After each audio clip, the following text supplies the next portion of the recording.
Another round? Sure. Can I ask who's paying tonight? Oh, celebrating, are we? Another round it is then. Tell us all about your adventures in Faelon. I'm Lore Master Matt, And I'm Faelon Jon. and welcome back to the Sleeping Grush podcast, your source for information from every corner of the world of Faelon. Today we are all gathered, not just three of us, but a hearty fourth member of the podcast team today, who we will introduce shortly. And embarrassed. And very much so. Here at Cardboard Corner Cafe, Kansas City's premier gaming cafe, I am enjoying the honey lavender latte, a September special from the counter in there. I know it's different from my normal cup of coffee that I'm sipping on. I'm going to say it sounds like liquid nonsense. I'm not sure. It is liquid. Is it good? Nonsense. It's not bad. Okay, amazing. All right, cool. You know, I mean, lavender, honey, coffee, can't go too wrong. Wow. I remember you said that next time I put M&Ms in my coffee at a convention. There's a vast difference between lavender and chocolate. Beg your pardon. Cardboard Corner Cafe, now in 2 locations at the Lenexa Public Market and at Overland Park. If you find yourself in Kansas City, perhaps for Meeple-a-thon coming up in November, this would be a fantastic place to hang out when you're not down at the convention center. So head on over to Cardboard Corner Cafe. All right. I would like to introduce our guest for this week, Ed McCarty. Ed, how you doing, man? Doing good. How are you? Doing fantastic. We introduce him now instead of a little bit later because we are going to do a special Spike and Win segment, a follow-up from last week where Jon talked about the game that he had with you a couple of weeks ago, and Jon has some follow-up questions. Yeah, because we're skipping on the table because Lore Master Matt is still mired in trial stones. I am So yeah, forest inundated in them. Yes, I'm swimming around them. Yeah. So the last podcast episode when we did Spike and Win, I talked about the game, Ed, that you and I played. Demons, your demons, and my Haredell. And we've already, gone over the pain, so we're not going to do that again. It was painful. But during the podcast, I was kind of speculating we ought to have him on. We're going to, of course, talk about other things, more important things. Sure. But one of the things I commented on was we've known each other for a long time. We've been playing a lot of freeblades. First you had a long, what seemed to me, just as an impression, I could be getting it wrong, a long stretch of playing Urtigar a lot. Yeah, I played them for about 3 years before playing anyone else. And then switched to Kazaric. Yes. Okay.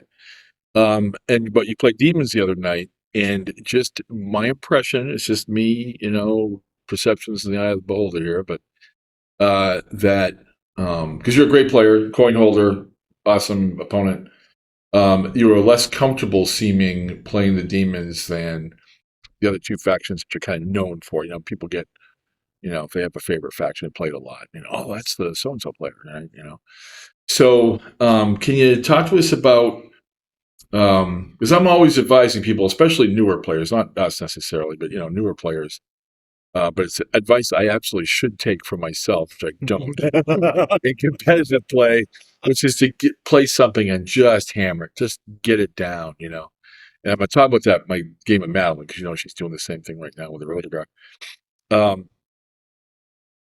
So, when you switch over, and if you make the conscious decision, okay, well, I've done that for a while, now I'm going to go try this other thing, does your play style carry over? What are the challenges? So what are the things that you felt in that game, or just in general with Demons, I need to learn I want to be better at? This wasn't, it was more natural for me with Kazaric or Urtigar to do X, and now I've got to go a different way. Can you just talk about that for a second? Yeah, from that game, I was trying out the Syriad for the first time, really. I've not really used her before with the Beguile and all that. Usually, so I use Demons more a straightforward, just hit them hard and hit them fast type style. Sounds like Urtigar-ish nonsense to me. Yeah, and Kazaric, Would you say that's a typical element of your play style? Is that a lot of the times, but when I was playing Trillions too, I tried more finesse, which I never quite got them down as much as I'd like to. I need to go back and mess with them some more. It's For me, it's a long process of just trial and error and just hitting my head into the wall to figure out what works for me with different factions. Trying out all the different models. There's a lot out there that I haven't tried yet, even for some of the free bands. And that's the fun part for me, is trying out the different models and I hear that. figuring out how they work together. So, let's do it this way. So that game, the models you had, your MVP. Definitely not the Thorn Ripper. I hit once Love and that. I didn't have about the whole incident. That's only focused on my Hero Muster Archer. You know, the Thorn Ripper took a hit and, you know, it fell around, ran away. You know, actually sort of, you know, right? He Pokemoned away. Yeah. Waddle. I've grown to like that model. I know that the previous like Gen Con podcast, when we did the lightning round of what you like and don't like, I kind of picked the Thorn Ripper. I changed my mind. I like the little dude. Good. It's in my Dark Grove. You know, I have been a fan since day one. yeah. So I really like the He's- look of it. grown on me. Ah. Oh yeah, you're welcome. Oh, thumbs down. Producer Jagger is Thumbs down from waiting. our producer. Today's episode will only be 20 minutes long. All right, so the MVP, not to throw. We'll put him in the I didn't get my job done category. Yeah. So I'd have to go with probably the Alpha Placra. He was able to score a point after killing one of your followers. And then he moved on to try to help out, but ended up dying to a couple of your heroes. But my leader did well. He did his, but he just got bogged down and didn't get moving. And Syriad didn't end up doing much because you either counterspelled or just made all your spirit test, and I did.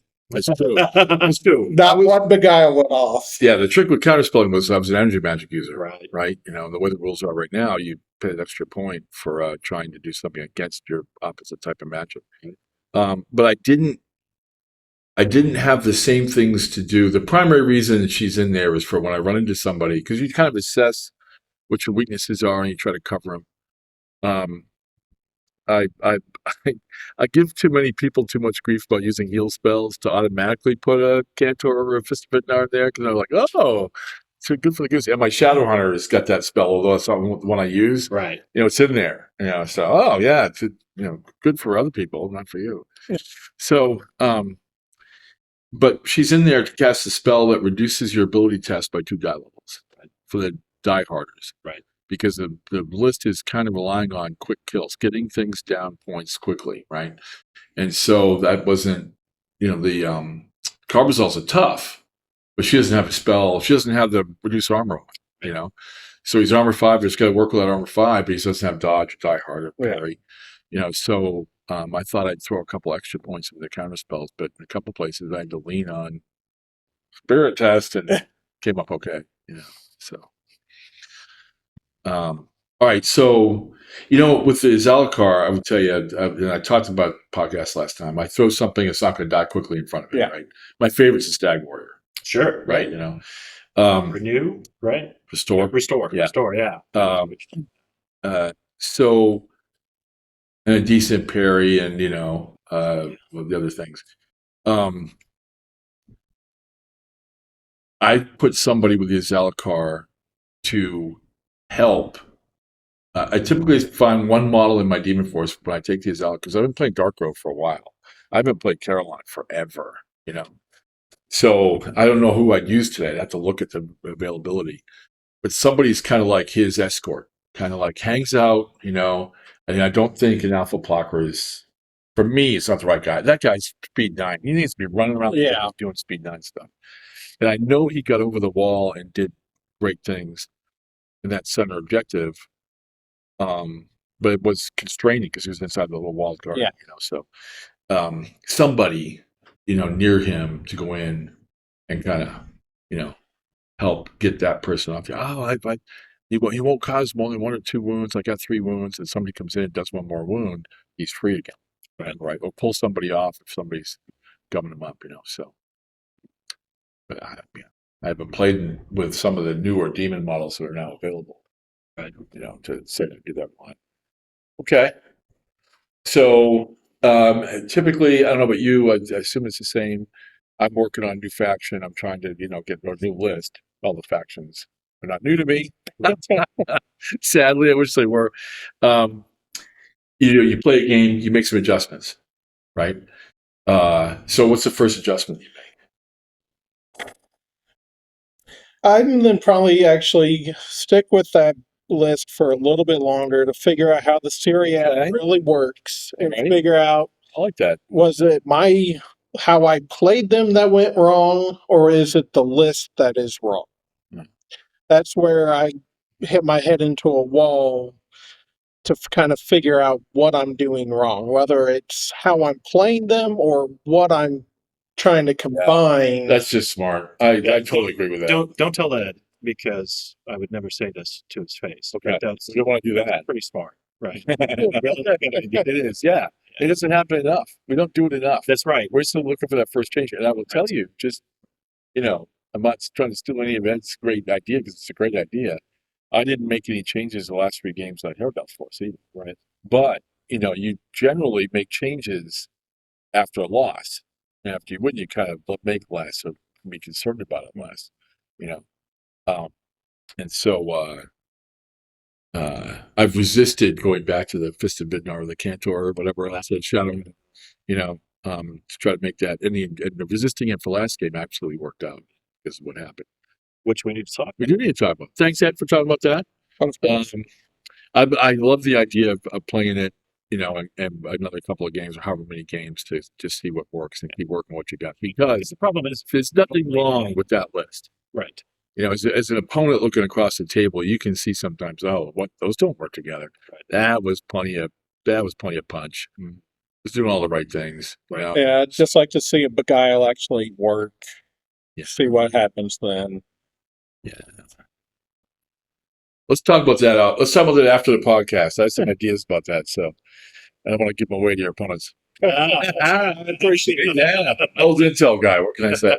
All right, but we're going to talk Spike and Wayne about my game. We've been waiting 3 podcasts. We have. We need the revenge story. We do need the revenge story because she hurt my feelings pretty hard. I was playing. No, that's not true.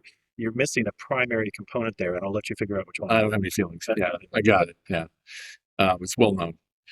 So just to recap for everybody, Madeline Johnson has rejoined the company. One of my, dearest friends. We've known each other for decades, literally. She was in the company a long time ago, left it for personal reasons, swore she'd come back. She did, but just that wasn't the important thing. The important thing, she's also come back to gaming. She's in our game group and has returned to playing painted brand new Urtigar Valor and Urtigar Ruin forces. Are gorgeous, beautiful. She's incredibly talented hobbyist. And so we got back into it, and I brought the Dark Robe I'd been playing for a while, which is tricky because it relies on a couple of one-trick ponies. It's not as resilient as some of the other forces, like you and I like to play. And between her actions and some, if you lean, like I've said a million times, if you lean on this die roll has to work for me to win this game, you're gonna roll a 1, right, or 3, or whatever, So she was all over me. And my little encase thing with the Carriag wasn't working. The Carriag wasn't the right model to have where I had it. I've done that a couple times, made that mistake. And she's a sound enough player. She helped me invent the Urtigar as they are today. Right. She took the original raw stuff from the past and, we worked that together. So she's as much Urtigar as I am as far as a designer. More maybe. So we played Warrior's Tomb. She was Ruin. She's doing something I think is very interesting. I don't think enough people do. Taking one less hero than you can take. Yeah. And having more and better followers. And she's got 5 or 6 veteran Carols. 6. 6. Yeah, with the throwing axe. Yeah. Not just the axe.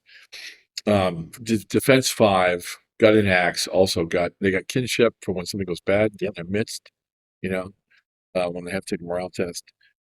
Vanquisher Leader, there's a Predator in there.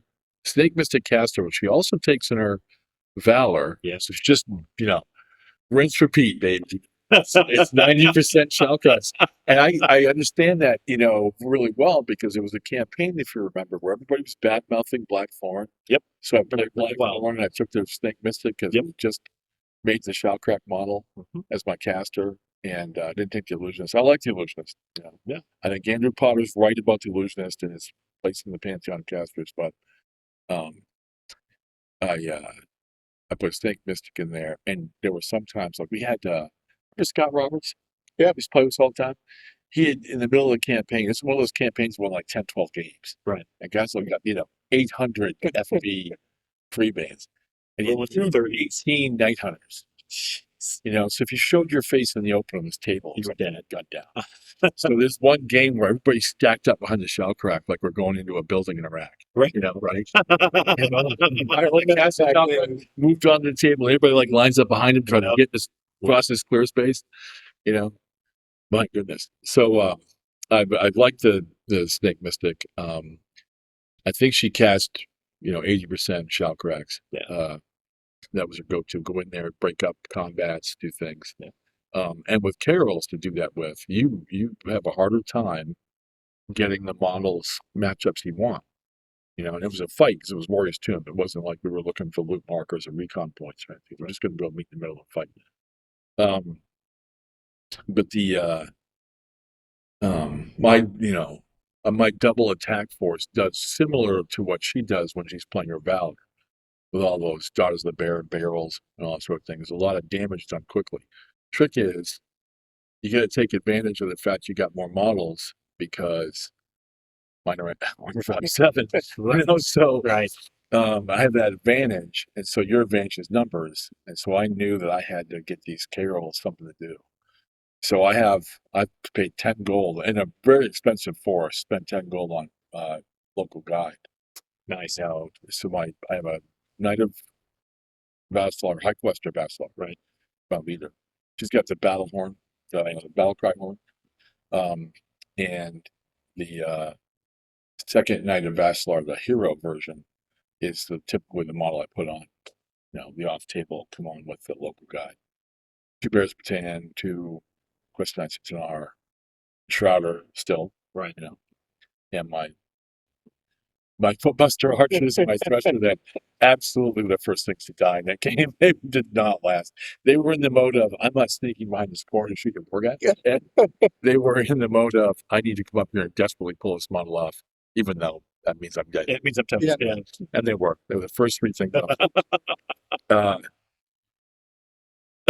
But we played. I got the situations I wanted, and I kept having to, I kept putting her in positions where she had to attack the protectors. Yeah. Bears Battalion. I could throw 1 block up if I wanted, and still, if the Knight of Tanar was in that same model, I have 3 attacks, and that's because she devoted her Carols to keep that Knight of Vassal flank march. At one point, I think she had like 4 or 5 on it. I mean, she had them circled. Right. And I'm like, no sevens. Right? There's one of those action builds of 7. That's all it takes is 2. Yeah. But I got through that okay and got out of it with 1 wound, and she ran around after me a little bit until she realized I need these guys up here. But that was the point where At that point, I had to chance and I did. So I can throw a void wall out there to break things up within Shrouder. I was trying to deal with the Vanquishers. Adamant diver, the combination on the leader seemed worse. Right. Make him leader. So this 4 wound leader just won't die. Adamant plus the leader bonus. And I finally get enough models on him. And the caster finally gets that spell off. The minus I forget the name of the spell. Anyway, doesn't matter. The spell reduces your ability test by 2 die levels. Get it on the leader, go in there, have a bear, a Knight of Tanar, and the Shrouder steps off the hill because he's got to attack the protector. Right. And I get the 4th hit on, I roll a 1 for damage to one of the bears. And she comes in with a long knife. I'll handle this. He was not a diehards at that point. Right. Rolled a 4 or whatever because of whatever his armor is. in that game. Great fight, great sweet revenge. That's what you call it, right? Yes, sweet Yeah, revenge. she did abuse me. So I just wanted to come on with something fighty because I had done finesse for a long time, and I'm going to be fighty for a while.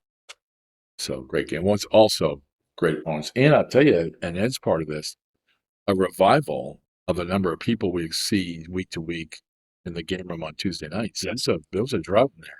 Yeah. You know, Yeah. it's so much better now. Almost a year. We were, down to 3 or 4 tables at the most, and Yeah. now we're pushing 5. Back up to our numbers. I'm looking around tonight, and knowing who's going to be here, and we might Use the whole room. Yeah. So, and I'm gonna keep that room clear tonight for that very reason. Yeah, the role players done. Sorry, we love role players, but not We do, and we'll give you space if we can in the room. But yeah, tonight we're definitely good. All right, so on to our main event, which is Ed. Chat with Ed. Yeah, Ed's our main there's a event. reason he's here. Well, yeah, there's a reason he's here. Not a good one. We know there is one. We Yeah. just not sure. Yeah. So Ed, what we're doing, we're going to start this little series where we talk to players, and it's called Journeys in Faelon. What we're going, and you're the first, right? This is the maiden voyage of the Railways of Faelon. Trendsetter. Yes, he's at the. No one to compare me When to. you look at That's right. You can't do it wrong. That's what people say. This isn't my first rodeo. What happens in the second rodeo? What's going on in the second rodeo? Ed's like, I don't care. That's, Here we go. That's awesome. So Ed, tell us a little bit about your history in gaming, and when you're done with that, how you got involved. Well, tabletop gaming I got into. My younger brother actually started doing it, playing Mordheim back in the day. And I'd make him tell me about all that stuff because I hadn't joined at that point. It was a game I was real interested in, but didn't end up joining in time. It kind of started dying off. But got into Warhammer 40K after that, playing Space Wolves. Very Edish. Yeah. It does seem bad luck. It is. Yeah. Yeah, like. They were always a lot of fun. I liked their theme and everything. Mhm. And then years later, you and the rest of the guys I used to play 40K with started up playing freeblades, and heard it was kind of like played similar to Mordheim with the skirmish type game. Wait. One step back. Sorry, I don't mean to interrupt. I want to make sure I heard what you just said right. You were playing 40K with Space Wolves. Yes. Right. First of all, that explains why he's so good at painting fur. Yes. Right, on his Valor and his guitar. But you were all playing, and the group switched from 40K to Freeblades. Did you hear that right? Over time. You were a member of it? Absolutely. You played 40K? Yeah. What faction were you? Orcs. What doesn't that? Okay. All right. I got it. That's classic. I'm glad that you're a survivor. I am. I'm a recovering addict. Yeah. Yes. We are all. Yeah. We're all recovering addicts. That's Yep. exactly right. Yep. And that group that he talked about playing Mordheim, that was me too. Oh yeah. Right? Because that's Yeah. when We were very inspired by Mordheim. when Mordheim went away, I was looking for something to fill that Mordheim-shaped void in my heart. Yeah. And tripped into Freeblade. It was more chainmail for our group, but it was also Mordheim. Sure. That's what caused us to kind of go in. Yeah. Awesome. All right. So he's partly at fault here. Yes. I'm 100%. I'm absolutely at fault. Yeah. Excellent. Good work. Well done. That's there's a lot of stories there. So what? Well, we can't share. Yeah, we said that. Are those armies still around? Do you have your Space Wolf army? Not anymore, sadly. I sold mine a long time ago. God bless your work. You do the Lord's work. Appreciate you. I was going to call foul. Oh no, I think I've gotten rid of. I do have It's a 40K. 15 metal Harlequin Big Smile jet bikes. Sure, right. Because I never going to part with them. Right. So like, 1,000 years from now, it's people going to go through my garage. What are these relics? So what about Freeblades drew you to the game, Matt? I really like the skirmish aspect of it. It's not huge armies that all kind of do the same thing. I love that all the different models have their own abilities. They all play differently, but they fit together, which is, and trying to figure out how they fit together and what works for you is what I really enjoy about the game. And the lore is amazing. I mean, 40K does have a ton of lore behind it and everything, but the lore of Faelon is great. I like that their story is still being told.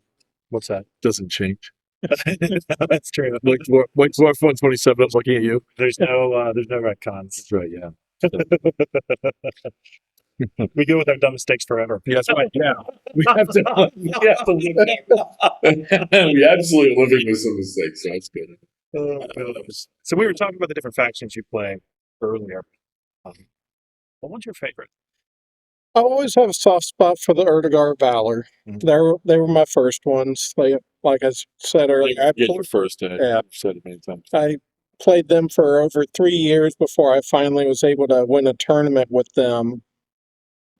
And then I played Centurions for a while, but I really loved the Khazaric. They were real close to being my first army, but at the time, some of my friends were all playing Khazaric, so I was like, let's get some variety in here. That's one guilty face. Good thing this isn't a video. Oh my God. The guiltiest gooch face. You know what's so funny is I'm playing Kazar tonight. You are? That's good. You need to. I do. With Smith. Cool. Yeah, I'm actually gonna playtest the new Kazar figure. Yeah, you still owe me a game from way back.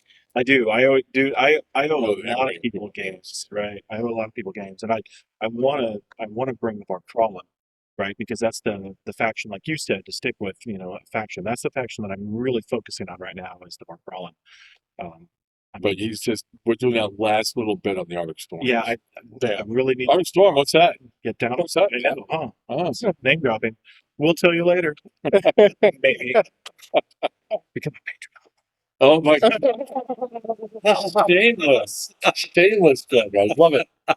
Absolutely love it. So, what is your favorite faction? I'm Is it Erdogan? gonna actually go Khazaric at the moment. Okay. I mean, I will always love the Valor, but I really like the Khazaric. I can't fault you for that.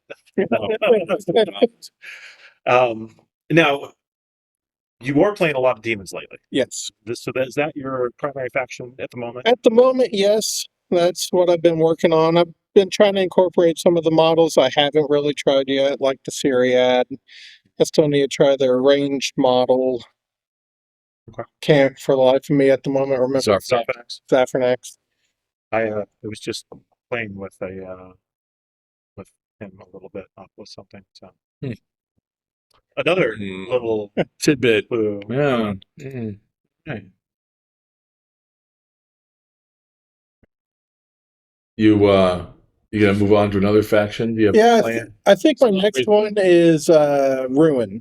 Ah, right. Okay. Yeah, Right, yeah. Gargoyle. Yeah. You've mentioned that before, and I love the Ruin, and I have a very nascent Ruin force, and I really like if our Krolums just attach themselves to me, and I'm going to stick with that. But there's going to come a day where I'm going to throw Ruin out the field because I love the look of them.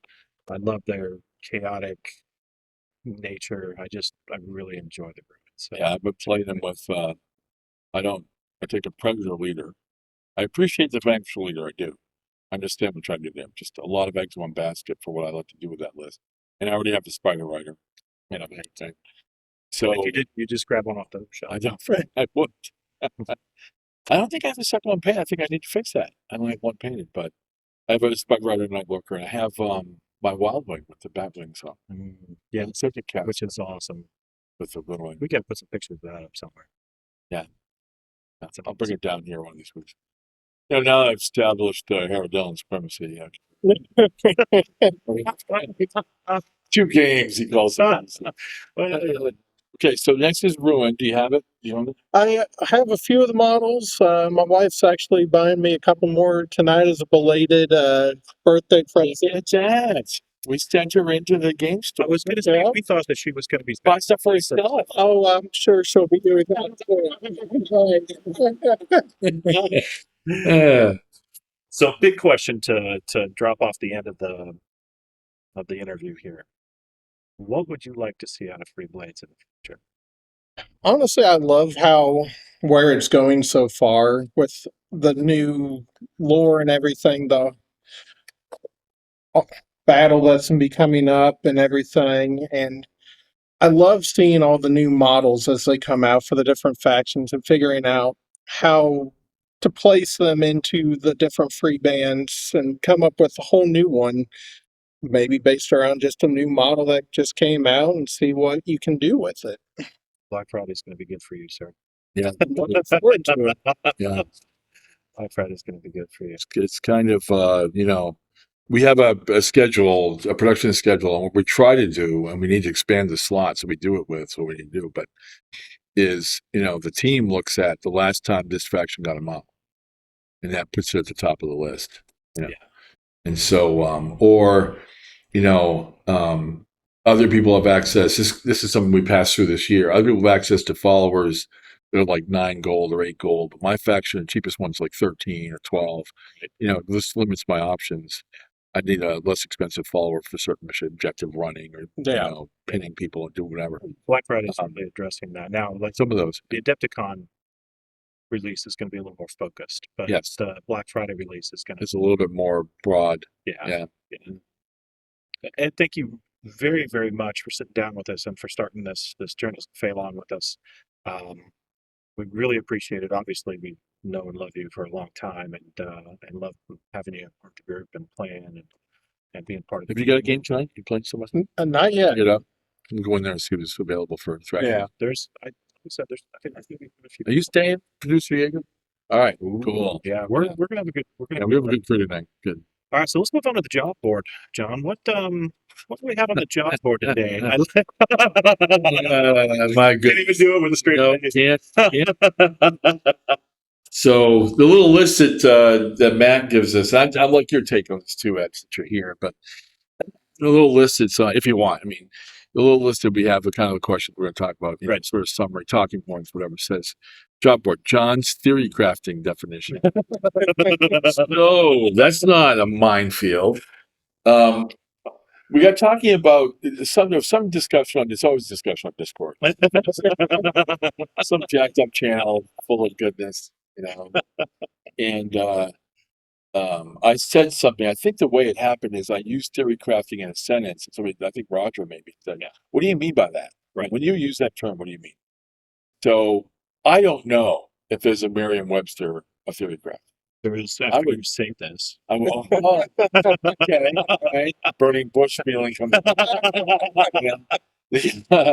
So, but I got to give the biases out first. Full disclosures, right? Sure. I don't know if there is one, and I imagine some people like the word meta, which I can't stand. Right. The way it's used in gaming. I think it leads, and the same with theory crowd. I think it leads people down the wrong path. Right. And I say that this is just where I'm coming from. Long-standing, nearly 5-decade competitive player. Right. That's terrifying. That's just every time I think about that, terrifying. And I've been alive. I've seen my first gaming competition was at Origins, the third Origins 77. In Staten Island, New York, played in a 64-player board game tournament. And, that is a lot longer than some people have been alive, right? So I was like, I was a kid, right? But I'm playing a long time, and I've been in a lot of different competitive communities, watching people, because theory crafting is not a competition. Right. It's about competition. So different game genres, different game sets, different game types. Card games. I played card game tournaments. I played board game tournaments. Played miniatures games tournaments. I've never played a video game tournament. That's not something I could do. I'd just get whacked. But wanting to be competitive. Well, being a competitive person, wanting to be competitive in whatever game system that we're working in. You're looking for your edge. You're looking for all the things that can help you win. And watching what people do when they make mistakes has benefited me. I've won a lot of tournaments, right? And in my mind, there's two major things that players do to give up a game that they could have won or not do well. And that is one is when they lose focus on the victory conditions. A lot of times they just want to make it a fight. It's about this bag of gold over here, and they just, oh, I got to kill that model. And that model has nothing to do. It's the briar patch. Right. Right? Oh, no, he'll never get me this briar patch. Right? So you can distract people with that. You can do kind of crazy things. The second one is when they're building a combo, they think that they found the secret sauce. This group of fill in the blank warriors, lasers, ships, starships, whatever it is, I put it together. Nobody else has thought of this. That's usually the first thing that's wrong. And if I do the sequence of things, it's unstoppable. It's just I have a huge advantage, right? It's possible for that to be partially true in a game that's not balanced, of course, right? Not going to name any names, but we were talking about one earlier.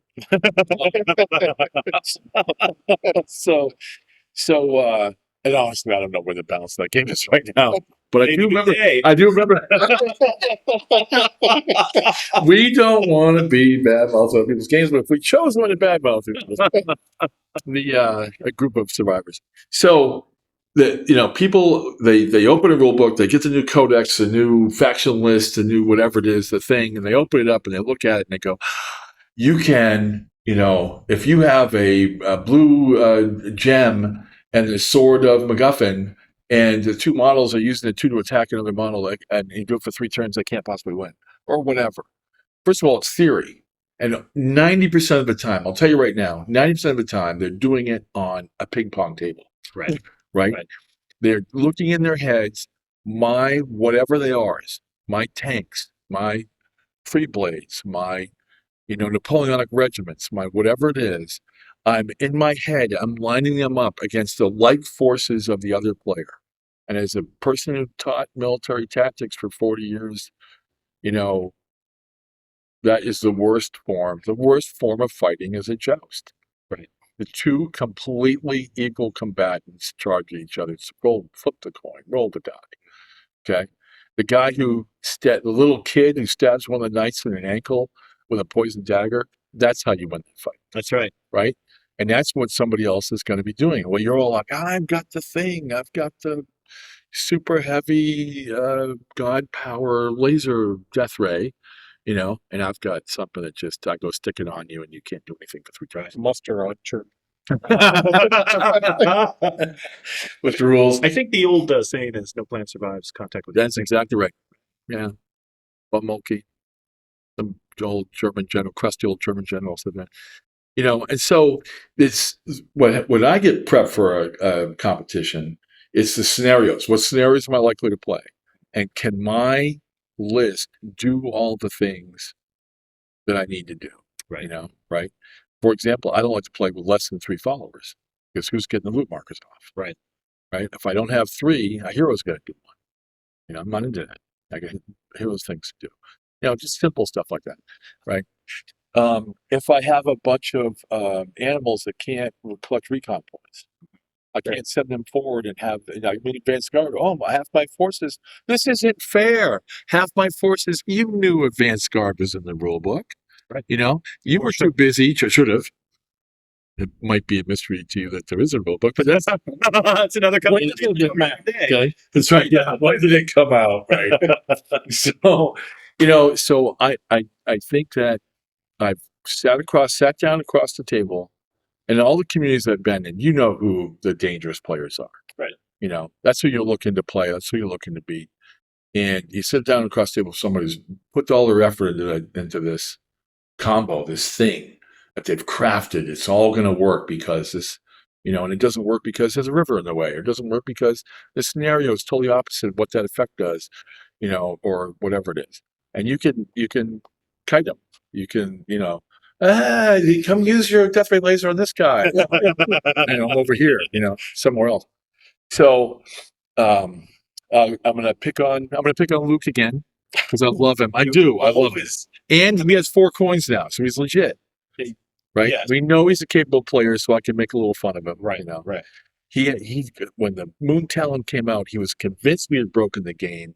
You throw this Moon Talon in a list with 3 Aerodellon Vacilar Knights, and it's going to be lances, lances, lances, lances. You're going to die, you know.